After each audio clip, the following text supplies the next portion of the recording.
বাংলার লোক সংস্কৃতির ভাণ্ডারে বহু বৈচিত্র্যময় উৎসবের সন্ধান মেলে। তার মধ্যে অন্যতম হল চড়ক পূজা ও গমিরা খেলা। এই পূজা ও খেলা কেবল ধর্মীয় আচার নয়, বরং মানুষের বিশ্বাস, ভক্তি আর লোক ঐতিহ্যের এক অপূর্ব প্রকাশ।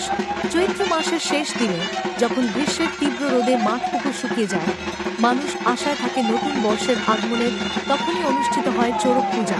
এটি মূলত শিবকে কেন্দ্র করে, তবে এর সঙ্গে যুক্ত আছে অশুভ শক্তি দমন এবং গ্রাম রক্ষার নানা আচার। চড়ক পূজার সময় গ্রামের মেলাতে ঢাকের বাজনা, শঙ্খধ্বনি আর বিভিন্ন লোকনৃত্যের আয়োজন হয়। এর মধ্যে সবচেয়ে আকর্ষণীয় হল গমিরা খেলা। গমিরা হলো এক ধরনের মুখোশ নৃত্য।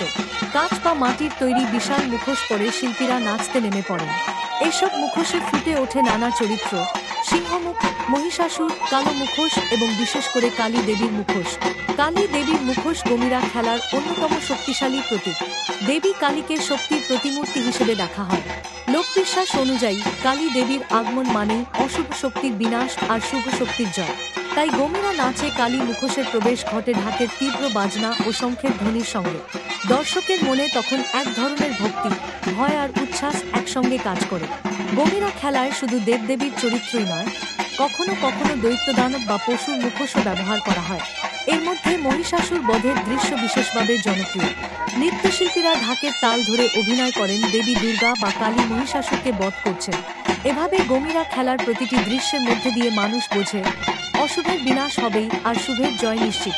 চড়ক পূজা ও গমিরা খেলার আরেকটি দিক হল সামাজিক একতা। এই পূজা গ্রামে গ্রামে সমবেতভাবে পালন করা হয়। ধূপ, প্রদীপ, প্রসাদ আর আগুনের চারপাশে সবাই মিলে প্রার্থনা করে যেন আসন্ন বছরটি শুভ হোক, রোগশোক দূরে থাকুক আর সমাজে শান্তি প্রতিষ্ঠিত হোক। গমিরা খেলার সময় ছোট বড় সবার অংশগ্রহণ দেখা যায়। দর্শকরা উল্লাসে ফেটে পড়ে আর শিল্পীরা দেহমন উজাড় করে নৃত্য পরিবেশন করেন। কালী দেবীর মুখোশ যখন নাচতে নাচতে ঘুরে, তখন মনে হয় দেবী নিজেই অবতীর্ণ হয়েছেন।